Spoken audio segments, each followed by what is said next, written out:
Hi everyone, it's Sue again.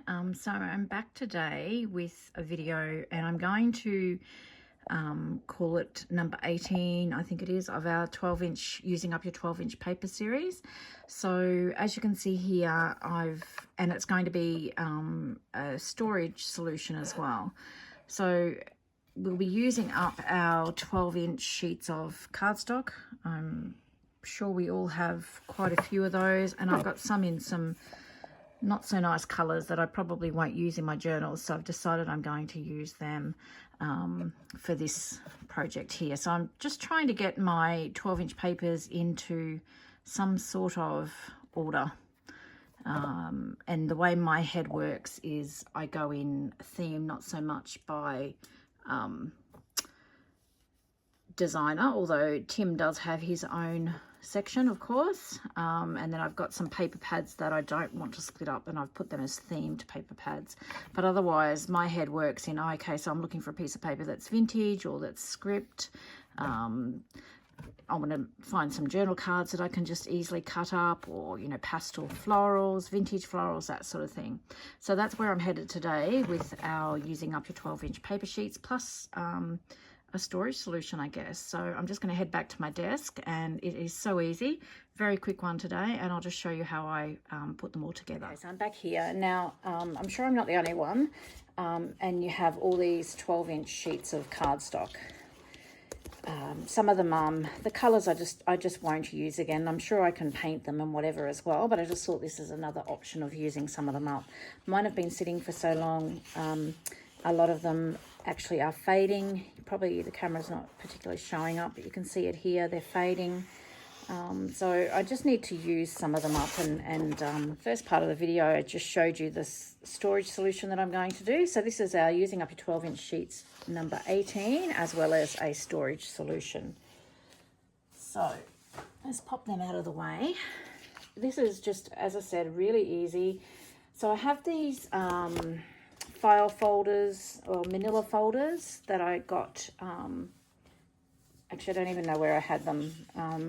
I had the ones that I just showed in the first part of the video. They're foolscap, but that's okay. These ones are only A4, but I'm going to utilize them. I'm not going to go out and buy another pack of foolscap file folders just to be able to use them the same way. I wanted a tab out the side so that I could see what I had in each section.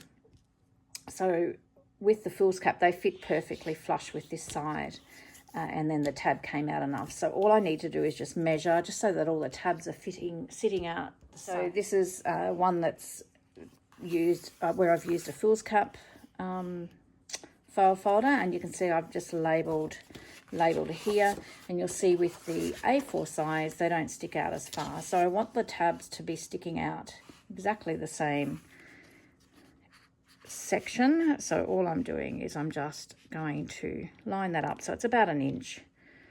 So I'm going to measure in about 1 inch. Now you're probably saying, what's so great about this? And you might not think it's that great, but I'm excited because it works for me.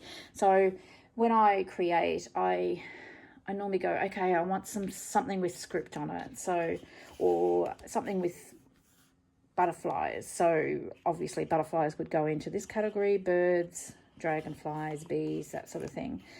So what I can do is, this is going to sit on my shelf. I'm going to be able to at a glance go, yep, okay, there's going to be butterflies there, and I can go straight to it. Okay, now the other thing that I've done is I've actually created it so that I've sewn around it, just because I like sewing, and I just like that look. So I'm just doing all mine with sewing and just for sturdiness. So what I've got here is a pocket. So I haven't secured the back of the manila folder. I've got a pocket here, and I've got a larger pocket here.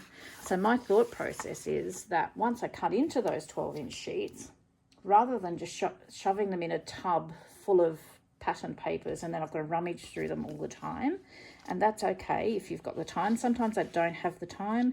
I just want to create something, and I just want to find what I want to find and get into it. So this way, I thought the front pocket, because it's larger, I can put larger scraps of this themed paper, and then in the back pocket, I can put smaller scraps. So then if I'm doing something and I just want scraps, I can just take this whole divider out and go, okay, I'm going to be able to find everything in here. So very easy. As I said, it's just something that I thought would work for me, and I just thought I might share the idea as it might work for somebody else as well. So all I did was measured in about 1 inch. So I'm even going to just eyeball this. So I'm just going to make it go flush with the bottom of the 12-inch sheet of paper, and then I'm just going to glue the sides. So once again, you don't have to sew. I just like the idea of the sewn edge, and that's what I'm going to go with. But this will work just as well. So you can glue the back piece. If you're not going to sew, I would just glue on the edge here so that that just closes that pocket, and then I would glue here. So I'm going to do that just to keep it in place.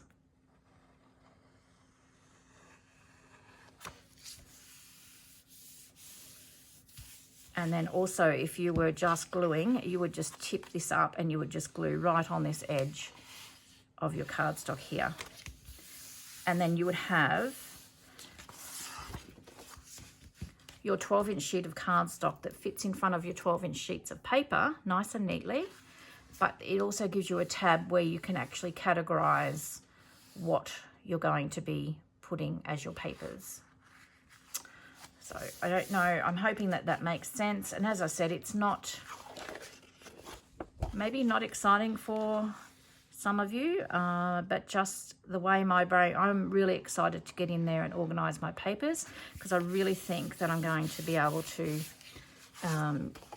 access them quicker and use them more. So I've just glued that one. I would sew around all of this, keeping this pocket, big pocket open, and this pocket open, and then it's all secured down the bottom. Nothing's going to fall out. Okay, so I'm just going to quickly glue another one, and that's our video for today. As I said, very quick, very easy. If I probably would prefer the fool's cap ones, because I don't have to sort of measure or anything. And once again, I'm not really measuring, I'm just eyeballing. So I'm just lining my A4 file folder with the bottom of my 12-inch sheet, and I'm going to glue this edge down. And once again, I am sewing, but it will work exactly the same if you don't want to sew. So I'm just going to glue that down. Obviously, if you're gluing, you would glue this side here, the bottom side as well. I'm going to just tip this, and I'm going to run a bead of glue on the 12-inch sheet here, just to hold that manila folder in place. And once again, if you're not sewing, you need to secure this close so you've got a viable pocket. So you would glue that, but because I'm going to sew, I'm just going to sew here and all the way around. So there you have 2 pockets, and then you can categorize again what you're using. So very quick video today. Hope somebody gets something out of this. I am now off to go and sort some more of my 12-inch papers, and hopefully get to use them more. Take care, everybody, and until next time, I hope you get a little bit of crafting time in.